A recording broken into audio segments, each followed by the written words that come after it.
Sports podcast.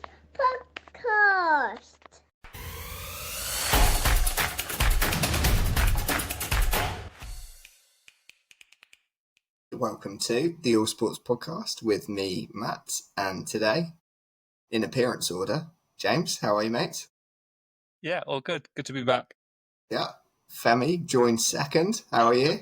Great to be back, mate. And Joel, how are you? Not bad. Look, Femi gets a very hard time for regularly being late, so it's fair that we put it about a little bit, and we know it's only going to be 1 week that this is saying that it was still 3 minutes past 8 when he turned up. So 3 Add it minutes. to my calendar, and I'll be on time.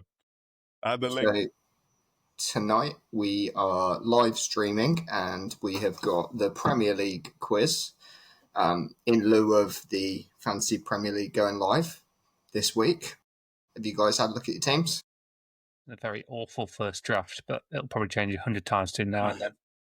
I pressed auto pick about 40 times. Not very fruitful. No, I haven't even looked yet because I do feel like there's still a lot that's going to happen. A lot of transfers coming. We will talk about it, but that is to set us up to say that we will have, or we do have, an all sports podcast cash prize league, and the link will be attached to the pod on every post and clip and video. So join us on that. Full cash prizes, amounts totaling what would be the equivalent of millions of lira. So well worth the sign up.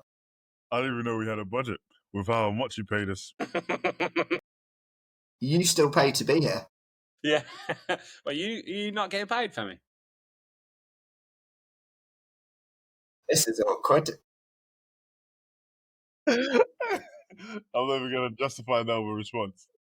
Speaking of getting paid and contracts, shall we go to the world of F1, where we were at Spa-Francorchamps this weekend? James, you've got a bit of catching up to do on pods. You want to run us through the weekend?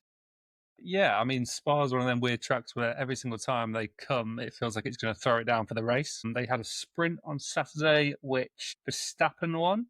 Held off both McLarens, which is pretty impressive. And then Norris qualified in first for the actual race, and Piastri won. So a really bad weekend for Norris, not winning either the sprint nor the race. My one sort of complaint about the weekend was they waited for the rain to pass to start the race rather than starting the race in the rain, which is usually more entertaining. But yeah, they need to figure out a weekend for Spa because they can never seem to get the weather right there. I saw some people talking about hoping that the new regulations in it are going to address the spray issues with the car. That's not primarily what the new regs are being brought in for. It would be nice if there was some sort of solution, because going around and asking the drivers how's visibility and they say, no, we can't race in this, and that's what you have to go on, and then they're not racing for an hour delay. Fine for the people that are sat in the stands having a party, but I've got cricket or F1 to be flicking between and choosing. So yeah, Spa is especially bad for spray, especially in the current downforce way they have the cars. But yeah, I just think that if you're gonna start the race, in a bit of rain, it's either safe enough to go racing, or you should red flag it and just not race at all. You shouldn't be waiting for weather to pass, because I feel like that's not the time to go race. If it's raining, it's raining. You go out there and you race. I understand the danger side of it, but I think they were being slightly overly cautious for me. And in the sprint race then, obviously we had Verstappen holding off the McLarens, with Tsunoda obviously nowhere near, so it is still very much just a Verstappen car in this new no Hornet era. That hasn't been corrected just yet. Maybe it will be after the summer break. They had their first version of correction this weekend, so the new team principal, whose name I don't know yet, essentially came out and said they're giving Tsunoda new parts out of Verstappen's backlog. So he had parts sort of backlogged of spare new parts. Whether Tsunoda's crashed all his, I don't know. And he's having to use old parts, but he did come out and say, look, we're giving Tsunoda every new bit we can give him. And he qualified 7th, which I think in the current competition of the car and the quality of other cars was pretty good for him.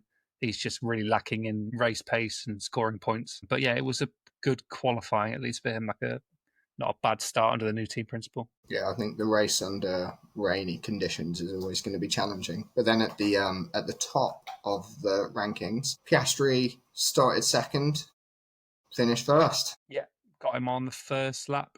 when obviously people are feeling out the conditions. He saw that as the best opportunity to get past. Belgium or Spa has become a pretty poor place for overtaking of recent, and especially in this current regulation, it gets compared to Monaco a little bit. It's quite a difficult place to get past people, especially when you've got the spray included. So he knew that, first lap everyone's going to be a little bit more, conservative, and that's just not Piastri's approach. He's going to find the gap and make the most of it.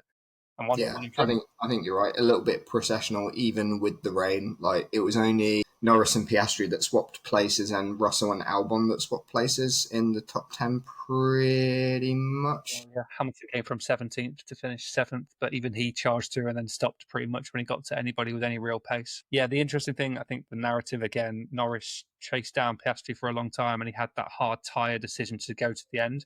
Obviously, they both ended up going to the end, but I think if Norris didn't make those 3 mistakes, a couple of lockups, I think he might have gone deep at one point or gone off the track during sector 2. He probably could have caught him. So a lot of that's going to come down to individual mistakes rather than Piastri being that much quicker than him. Just all between those two, isn't it? Feels like. Yeah, it's now 65 points from Norris to Verstappen in third, so that's pretty significant. But yeah, the 16 points between them is just a race or two's difference. So that gap's too big to bridge. You would think they've both got 11 podiums, and then Piastri's got the 6 wins to Lando Norris's 4. Very significant. I think McLaren will wrap up. They're going to wrap up the constructors, possibly the earliest it's ever been wrapped up. As we know, there's not going to be too many updates to cars following the summer break because of next year's reg changes, so a lot of focus on that. But what there will be probably is a lot of contract discussions. Obviously, we know that there's been a lot of speculation around Toto Wolff and Max Verstappen meeting up. I think it was in Sardinia, having a secret meeting. Not very secret, but very public. Both of them flying in yachts, apparently, in the harbour. A lot of speculation. But no one's really confirming anything. The only thing Max has said is that he's in control of his own destiny. Which is a change from him saying that he's a Red Bull driver until X date, like till the end of 26 or in the end of 27, whenever it was. And yeah, George's contract as well.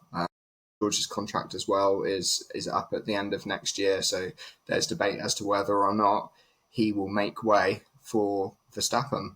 You got any further insight on that, James? Yeah, from a contract perspective, I think now after Belgium, Verstappen's pretty much locked in for next year. He had to be 4th place by the summer break to activate his exit clause, which was the rumour. So now the summer break's come and he's 3rd by 28 points. I think he's pretty much there, unless they buy him out. They could always do that. Yeah, it would need. No, it still can't happen. Yeah, he's far enough ahead. So George Russell is. Yeah, George is. No, we've got Hungaroring. George is 28 points behind him, so even a 25-point win and Max not scoring wouldn't be enough. Yeah, so he's pretty much locked in for next year, in case, unless a big bid comes in, which I can't really see. Do you think Toto was like getting his ducks in a row just in case Max slipped to 4th? Well, he always had. I mean, these discussions have been going on for months, so he could have been much lower than he is. Verstappen is dragging that car about. So yeah, those discussions may have been if he was 4th. He probably should be 4th if you look at the quality that's around him. So yeah, there might still be a play. I don't know the finances involved. Is it worth them just buying him out? But I can't imagine Red Bull would let him go anywhere at the moment. So yeah, I think from a 2026 point of view, he'll definitely be there. I can't imagine Tsunoda's very much locked in yet. They might have a look at him and see who's performing well on the junior team, and then I can't see a reason why Wolff wouldn't sign Russell back up, especially given the pressure Antonelli's under, not scored a point now in 6 races. Yeah, and there's a significant gap now. I think George is on double the points. George is on 157, Antonelli's on 63, more than double the points. And he's only got one podium in the 11 races. Yeah, and then obviously there's the new team in next year who apparently have signed their drivers. Schumacher and Bottas, I think, are rumoured to have signed for Cadillac. Throwback. Yeah. So in we go. Not that Schumacher. Yeah, so I think not Michael nor Ralph. I think Ralph. Yeah. Mr. Mick is apparently done. I don't know if it's not official, but that's the big rumour that happened over the weekend. I guess someone's got to drive around at the back of the pack, haven't they? Yeah, I can't see the Mick angle apart from obviously he's German and the sponsor money will come in will be huge. Obviously Bottas is an incredibly experienced Formula One driver and development will be quite important for a new team. What's he been doing? He's the He's not reserve racing, is driver. He raced last year for Alfa Romeo, but he's now the reserve driver for Mercedes again. I mean, he's reserve driver for half the grid. I think McLaren, Mercedes, maybe even Alpine. Can you do it? You can do It's multiple. Yeah.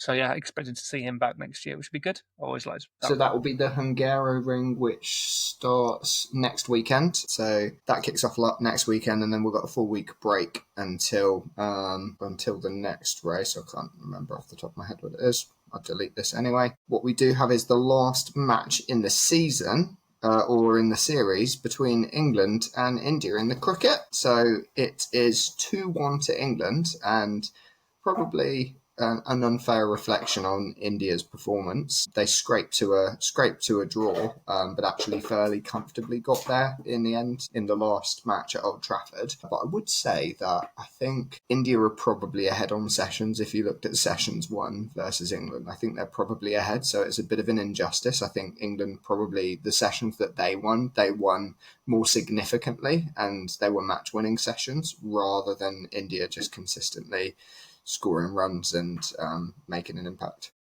Yeah, I think that sessions 1 statistic sort of went away a few years ago. I don't know if you remember on Sky, they used to have like a who won the session, who won the day. It's like you can win 2 sessions in a day or 20 in a series and still lose 5-0.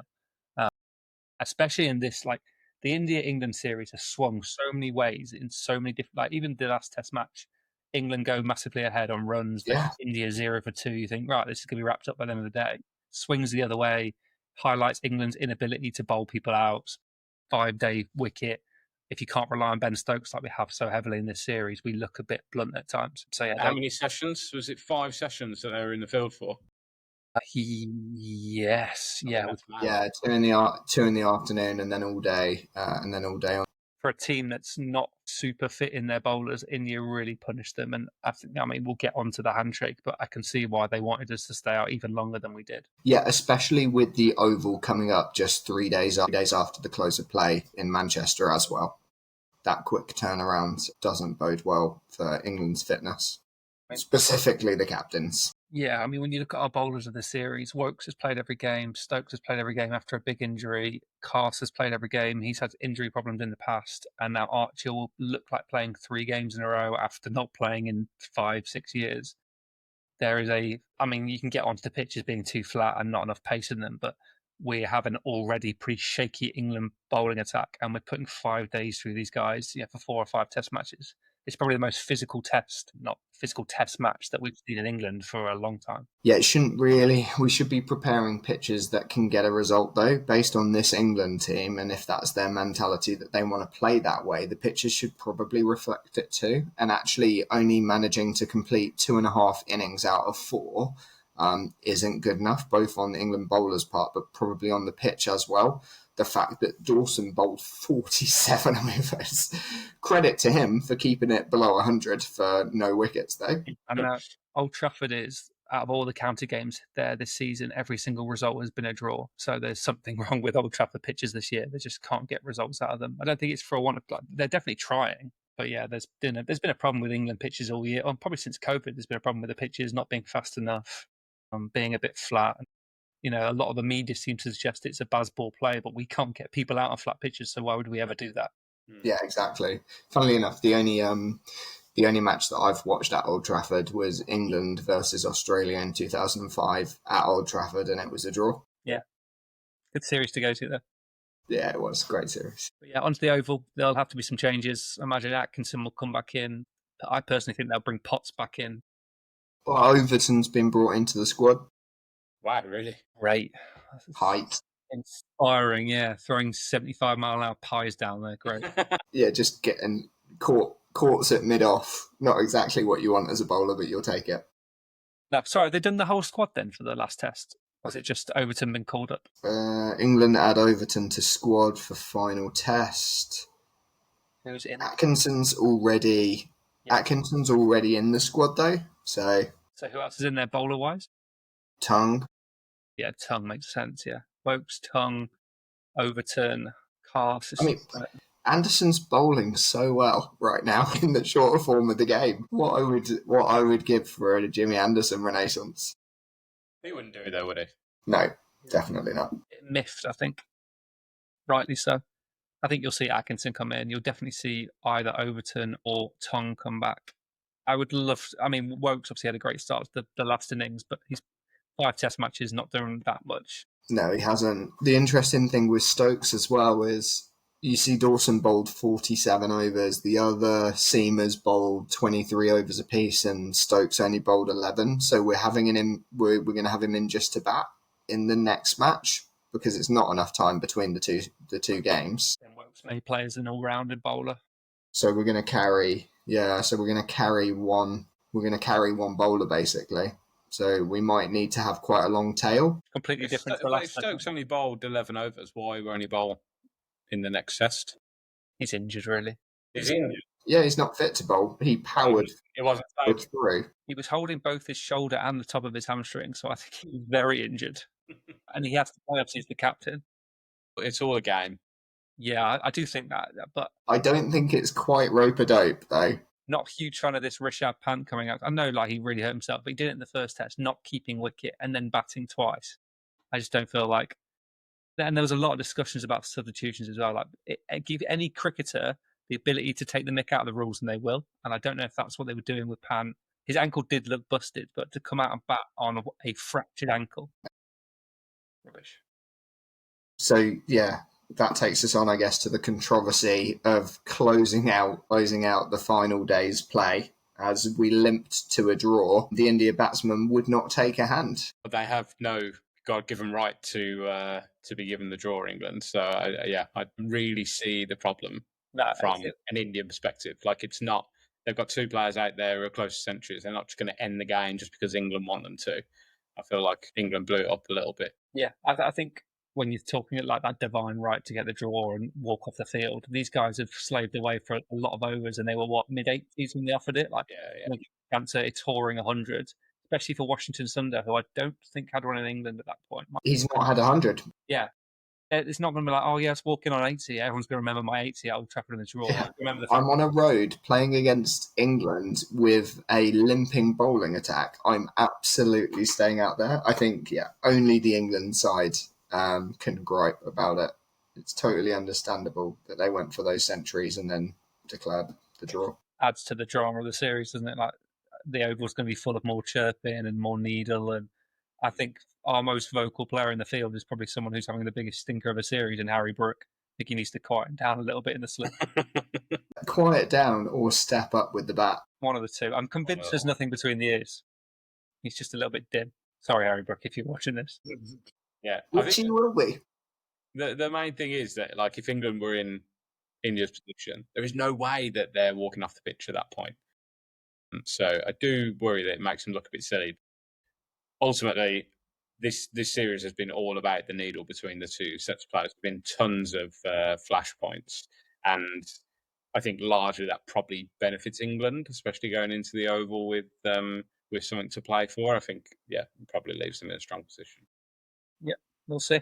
Another one more test match. It's been a great series. It's been one that really good. Enjoyed watching. Has filled the emptiness of the football season quite nicely. Segue and a half. Yeah, is absolutely. Don't lose it. It's all. That's just pure talent. Femi is back. Someone say football. What do we think to the crazy transfer window? I mean, it is hard to understand. Can you ever remember one like this in your lifetime? No. But I also can't put my finger on why it's so mad. Part of me thinks that there is an element of they're beefing up their squad, so we have to. Like, I'm looking specifically at Arsenal and Liverpool. Liverpool are just going in for everyone. Like, Isak is now saying that he is potentially available, and Liverpool are putting in a bid, having just signed a striker. They've not really spent any money in the last 5 seasons, like, compared to the teams around them. So this is also a very Arne Slot thing to do, from what I've read. He did the same thing at Feyenoord, dismantled the team. And that was probably a lot of the reason that he got the Liverpool job. Like, he's not afraid to make big decisions, and this squad had a lot of Klopp hangover, which has worked great this year, but they're an aging squad. They need to be turned around, and he's proved, he's happy to do that. Yeah, I think, like, in the last couple of years, the narrative that we've heard when big sides do a big deal, the narrative we usually hear is, that's kind of it for the summer. That means they can't go for this player now. They've spent, they would need to sell, they would need to move players on in order to bring another big player in. But the narrative this summer has mostly been, Liverpool gets Ekitike, and then it's like, no, they're still in the market for a big player. They have to move on one, but not at the level that they want to bring someone in at.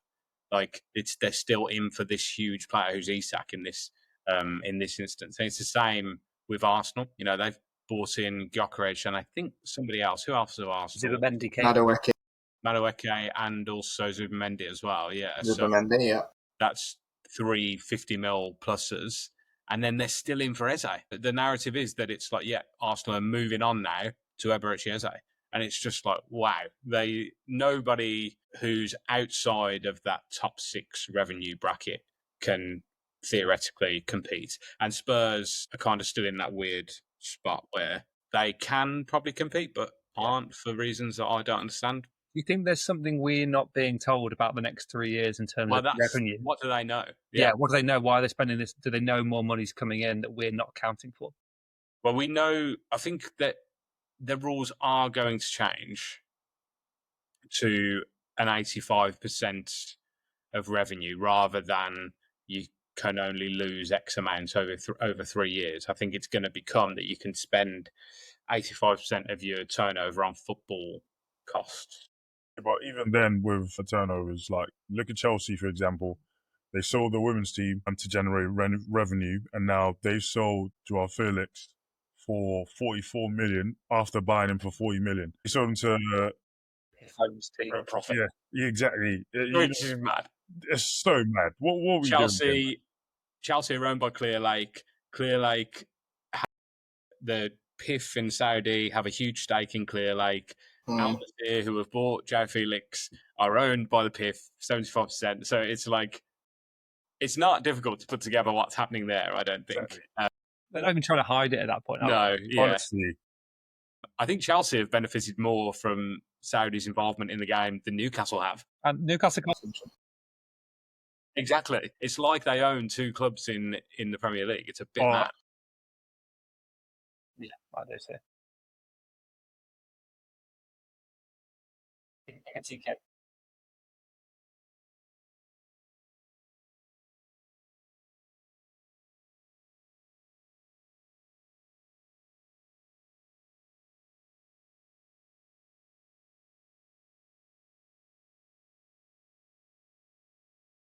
A lot of my that's not even the main attraction anymore. A lot of my obviously exposure to Newcastle fans is very social media based, but they were very heavy on Isaac's going nowhere. You're going to overpay for Ekitike and all this stuff, and now they're going to lose both of them and end up with Calvert-Lewin up top, probably. And it's just the cherry on the icing on the cake is that they've been very heavily linked with Aaron Ramsdale today. Yeah, I saw which nobody wants. No, it's a bad time to be in Newcastle.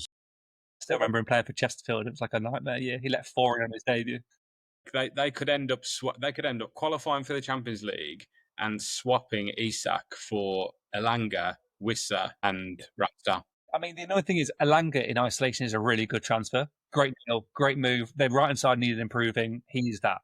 But they're then going to lose their talisman in Isaac. If they do sell Isaac, then they have the money to go and invest. Like Botman, I think, just got injured again, so they're going to need more centre-halves.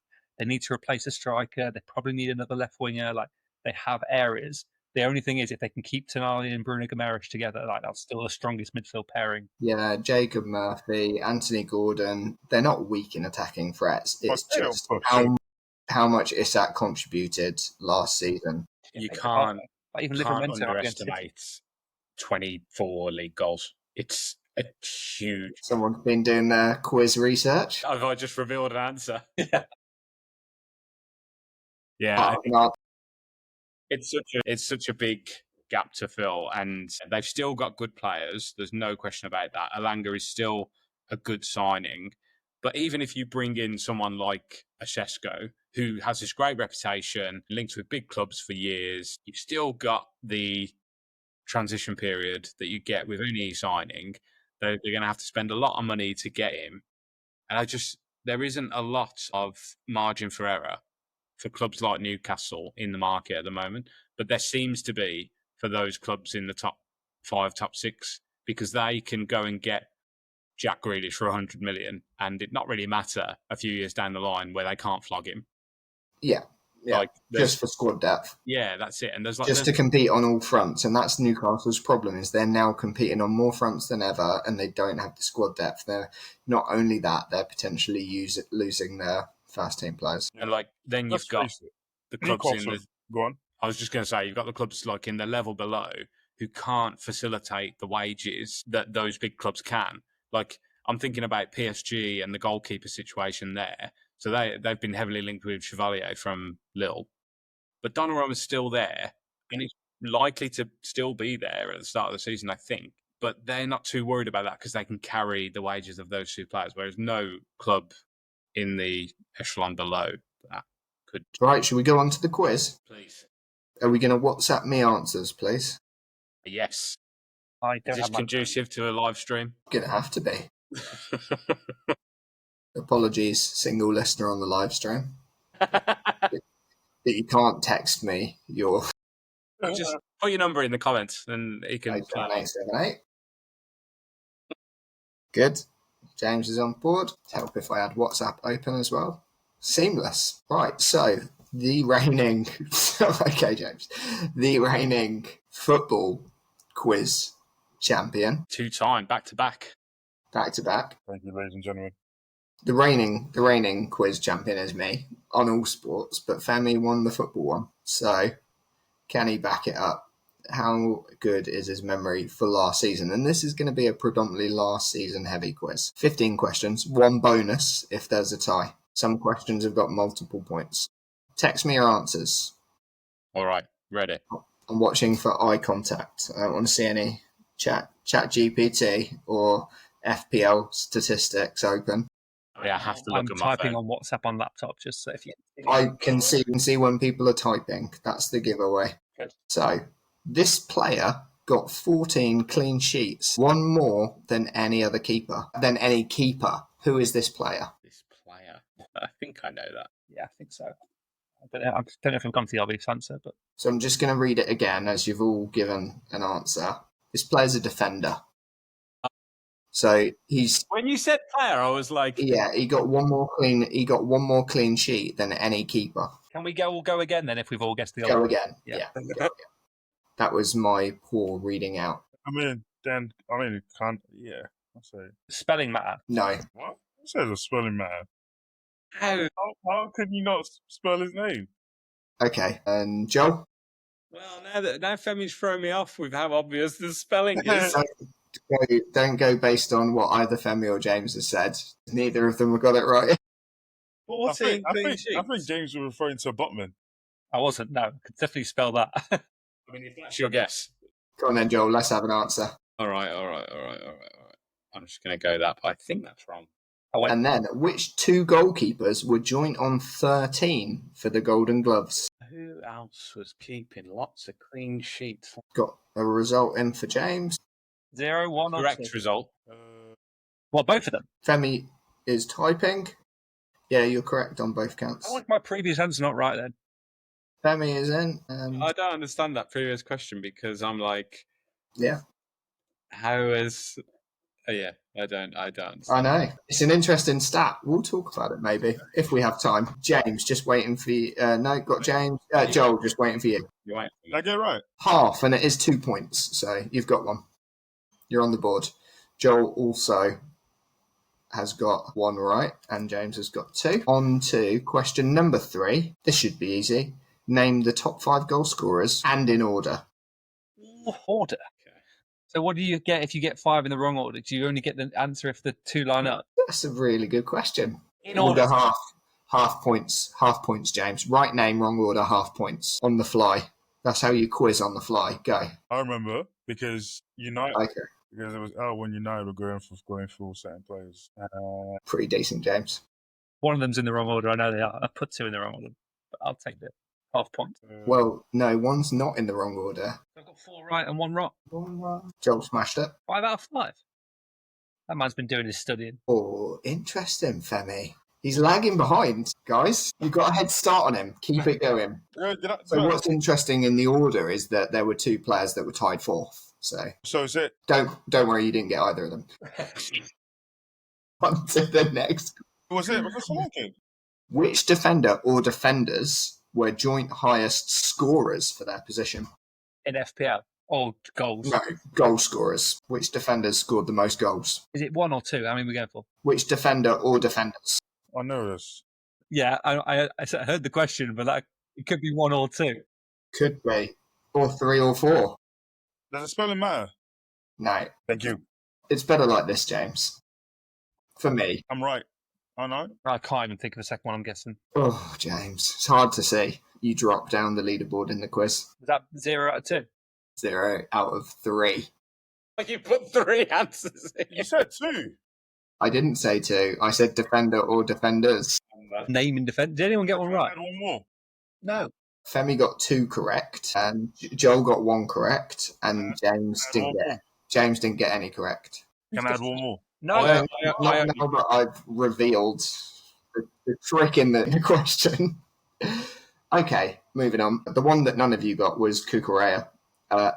Question number 5. Who got the most assists of any defender, and how many, for a bonus point? Who got the most assists of any defender, and how many? Good with defenders. I didn't use any last year because they were all rubbish. What a stupid guess. Season. Interesting. Joel and James have gone for the same person, but not the same amount of goals.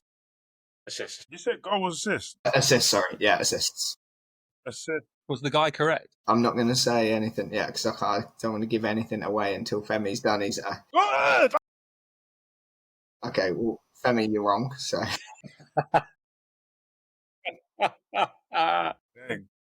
name the top 3 corner takers for the season. Took the most corners. Or assist corners. Oh. I took the most corners. You've really gone niche for the stats here, haven't you? Yeah, I go. Bit of guesswork. What you've got to think is which teams are the most attacking and most likely to get corners, and then who's most likely to take corners for those teams. Yeah, but then It's probably how I would work it out logically. Wait, so who took the most corners? Injuries, because the player who What's the I'm question? thinking of. James gone early. Matt, what's the question? All right, I'll put it back. What do you mean, what's the question? You said which top teams took the most corners. No, name the top 3 corner takers for the season. James, stop correcting. I put it back. I saw me edit it. If the one that I turned into was right, I'm going to be angry. I don't know. I didn't see it, I don't think. And your third name. He was out. It's top 3, so you got one more, Joel. Just realised someone got very injured out of my list. Interesting. Saka, Rice and Palmer, both Femi and James went for. That's interesting. Yeah, but Saka was... Joel put Salah. I didn't know Salah was a big corner taker. I don't know if he is a big corner taker. Okay. He's absolutely not. Moving swiftly on. Within 5, what was the highest amount of corners taken by any individual player? Within 5, that's reasonable. So how many corners a game, how many games in a season, you could average it? Within 5. As an example, how many windows are in New York City kind of thing. What I will do is closest wins. Okay. Within 5. Across the whole season? Yeah. How many corners did the top corner taker take? Yeah. Calculators out. Big difference between Joel and James and Femi's answers in number of corners taken, and actually between all 3. So do you want me to give a point to who was closest? Yes. Rather than, okay, we'll do that. Was anyone within 5? No. Let me tell you, Femi put 55, James put 138, and Joel put 187. So very interesting. What was the first game of the Premier League season? No. Almost got tripped up. And Friday Night Lights. Yeah, you don't need to do that. You don't need to do that. I had the Saturday one written out. So did I, but then remembered what happened. The goal scorer, but who was it against? Was it this? Who was it against? How are you both here? I can remember the one the year before. Who was it against?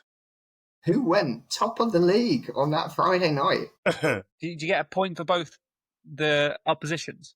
Nah, just a point for the fixture. No. So it's not big money. So Come on. Can I have a bonus for the goal scorer? Everyone knows. I remember the goal scorer. Oh.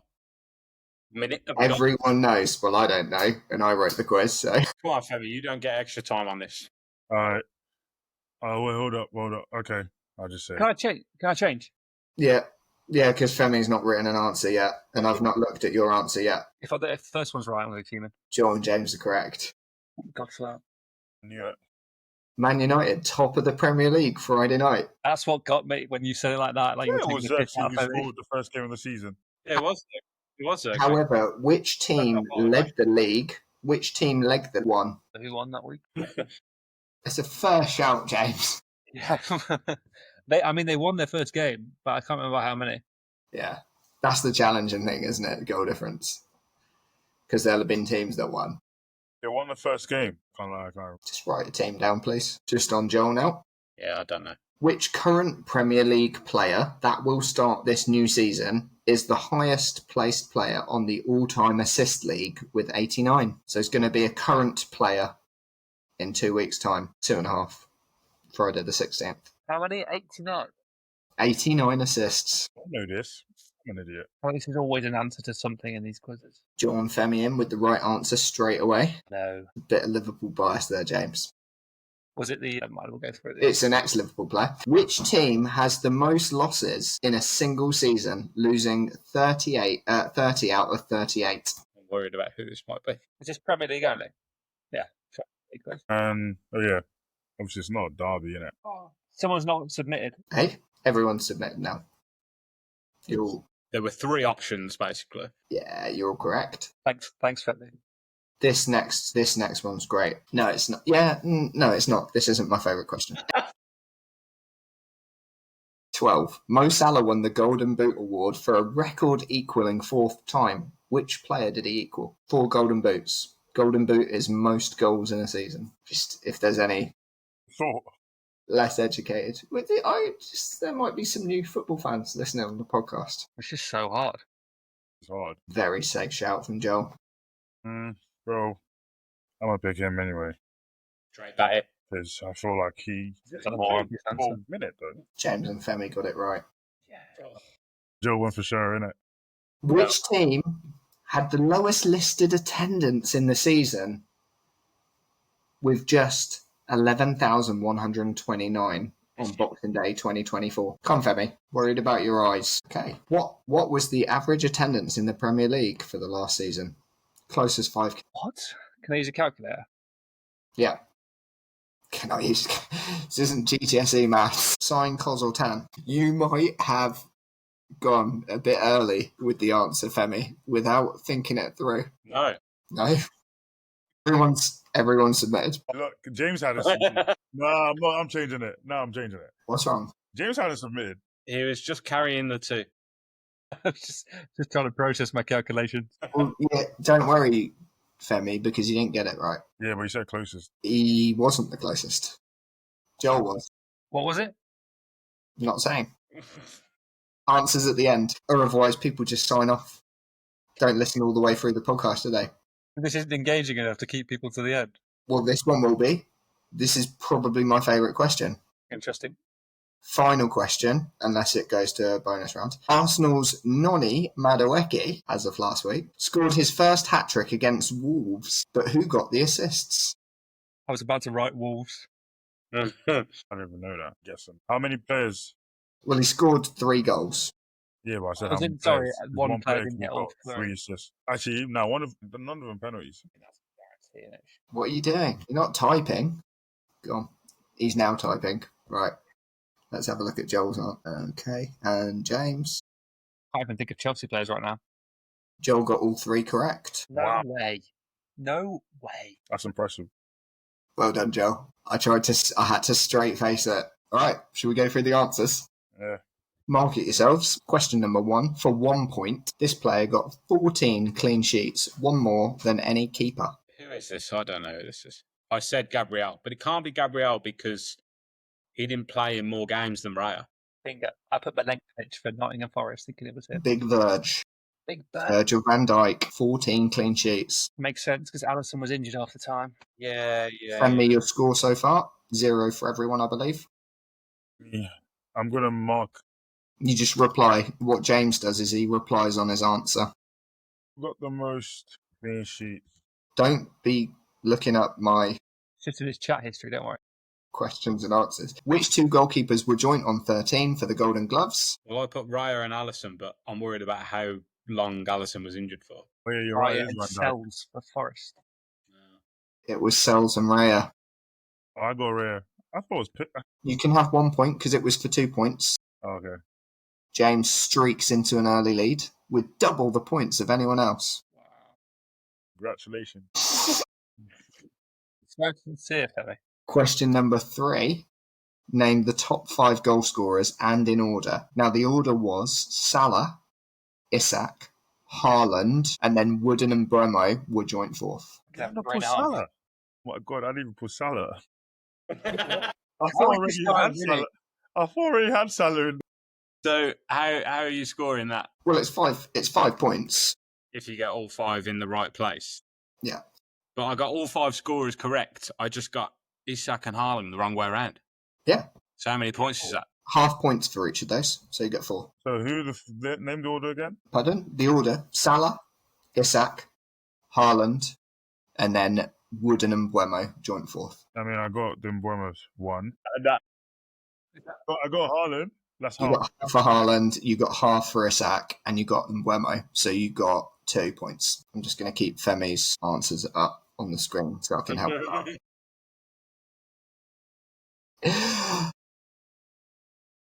Which defender or defenders were joint highest scorers for their position? Gvardiol. It was joint with Milenkovic and Cucurella. I never would have said Cucurella, by the way. No. By the way. I think we got 4 points last year. I feel like Gvardiol, they were all early. I feel like he didn't score for ages after September. Who got the most assists of any defender and how many for 2 points? Trent and 8. I said Trent 7. It was Anthony Robinson. 10. 10? Yeah, Femi gets 1 point for 10. Who did he guess? He guessed Trippier. I guess Trippier. And then was furious when I said it was wrong. I mean, you have to remove the point for Trippier. Like, what are we doing here? Put Trippier. Oh my God. No, because Newcastle were really on it last season, though. Won the Champions League. Hang on, can we just pause a moment? I just want to see how many appearances Trippier made last year and how many. Less than 10. I'm not letting this one slide. Trippier.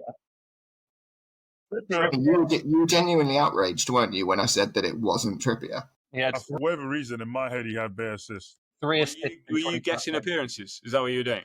Or corners? Name your the corner question. How many games they played? Trippier assists last season. All right. Name the top 3 corner takers for the season. I feel 1 was easy. Rice. Everyone got Rice, right? Saka. Palmer. No. Pereira. KDB. KDB shocked me. KDB? Yeah, that is a shock because I didn't think he played that much. Played half the season. They must have had a lot of corners. Really? So that was Pereira, Declan Rice, and KDB. Within 5, what was the highest amount of corners taken by an individual player? Closest wins. Should we show our working? So, yeah, Femi, how did you get to 55? That's not enough, mate.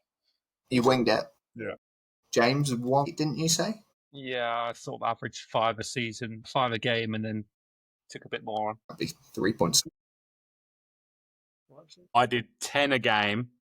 Have you and ever then had and then halved it? Okay. Yeah. The actual result was 109, so James takes it.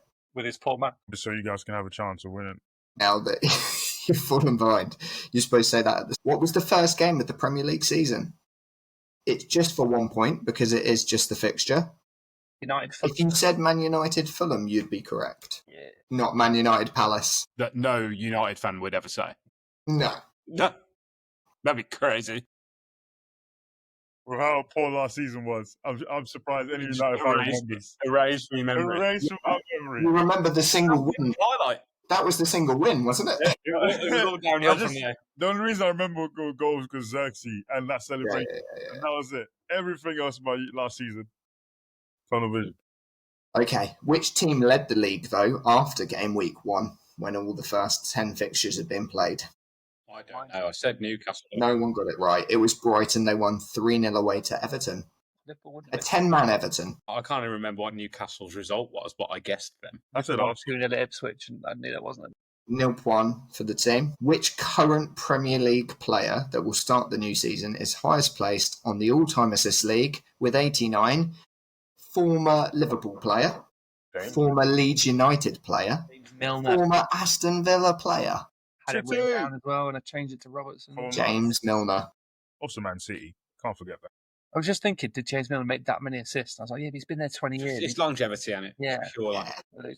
James Milner, mark yourself. Which team has the most losses in a single season, losing 30 out of 38, which was last season? It was, of course, Southampton. I actually had Derby County submitted until Femi went, well, it's not Derby. I went, oh, all right, I'll try. How did you know it wasn't Derby, Fanny? No, Were you Googling the number of games that Derby lost in there? No, but because when Southampton were losing, that was one of the things that people were... Really? Yeah. They're going to beat the rest of Derby. Someone listens back to the podcast. Mo Salah won the Golden Boot, a record equaling 4th time, equaling which other player? Thierry Henry. It was Thierry Henry. Not Harry Kane. Not Harry Kane, which was a good bet. I think it's probably 3 for Harry Kane. Yeah, 3, yeah. Which team had the lowest listed attendance with just 11,129? Has to be Bournemouth, doesn't it? Has to be and was Bournemouth. Dang, that's at Luton. Luton, they were in the league. Luton didn't play in the Premier League last season. I didn't want to bring it up then, but it feels quite pertinent now. It's really a sad thing. Last season is such a Did blur. not happen for Femi, yeah. Bro, it legit. I don't like when I say last season is a blur. The good thing is, at least we know he wasn't cheating this week. Bro, I never cheated. This is what happens when he doesn't cheat. For every answer, I give proof and reason as to why I've picked the answer. Is that why you take so long? I was the quickest this time. Okay, but where are we? Question number 14, nearly there. What was the average attendance in the Premier League for the season? 44. Had some fantastic answers in here. We'll go for the biggest miss first. Who thinks they missed this by the most? Surely Femi's missed it. He's put like 70,000. What the average attendance? He got 9. I think he's just gone for Man United's average attendance. 9. Because he went 66,000. Did I go 66? No, when I changed it, no. I don't know if you changed it. I saw 66. No, I changed it to 33,200. Yeah, I see it. It says edited. Yeah. So who was closest and what was the answer? The answer was 40,400. Who was closer, me or Joel? Wow. Joel, how many did you put? 39,423. It's an early fist bump. Wow. James, how many did you put? 4,000. Didn't account for Bournemouth, clearly. Incredible guesses, though. I think I got the... Take that fist bump back, mate. I don't think I accounted for Bournemouth, actually. I couldn't get United or Emirates right in my head. I couldn't work out who it was. Okay, final question. Madueke scored his first hat-trick against Wolves, but who got the assists? Cole Palmer got all of them. He did. Wow. I had Palmer written down, then you said which players, and I went, I couldn't get all 3 of them in then. I'm getting worked over by this quiz, man. Can I'll read again exactly what I wrote. Do we get 3? I said, Arsenal's Noni Madueke, and then I paused for dramatic effect that he now plays for Arsenal, scored his first hat-trick against Wolves, but who got the assists, I said. I thought it was Palmer got all 3, but I think that's probably given Joel. But what did you put, James? Did you put Palmer, Cucurella, and Neto? Femi? Put Palmer, Cucurella, and Enzo. I haven't even got Enzo, to be fair. Good guesses. You were right, but you do get 1 point. Joel gets 3. Do I get 3? It's like Joel, our champion. 3, 4. I've got 10 points. 10 points total out of 65 points available. It wasn't. No, it wasn't.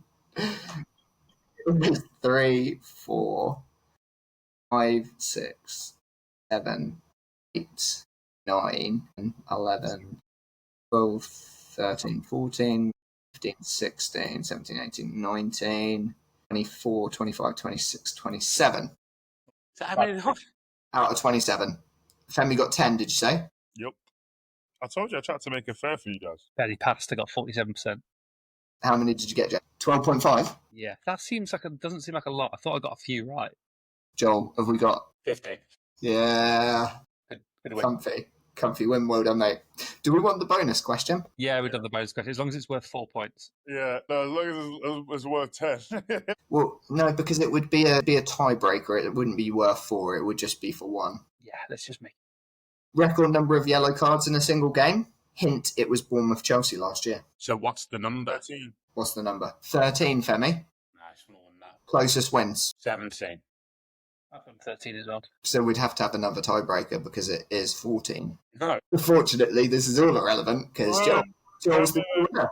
Joel's the winner. But you need to know who came second. Yeah, imagine we keep having tiebreakers. Well, no, James came second. I get No. Femi's still in it. Yeah. 15 points, plays 12.5, plays 10. It's wrong. Brown has been removed and handed over to Joel. Well done, mate. Not removed, more like, handed over. Charity. Removed. Give me that.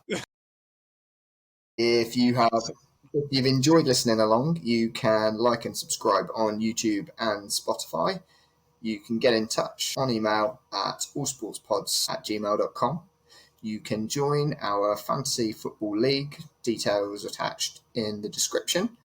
And we will catch you on the next one. Cheers. Cheers, guys. Cheers, guys.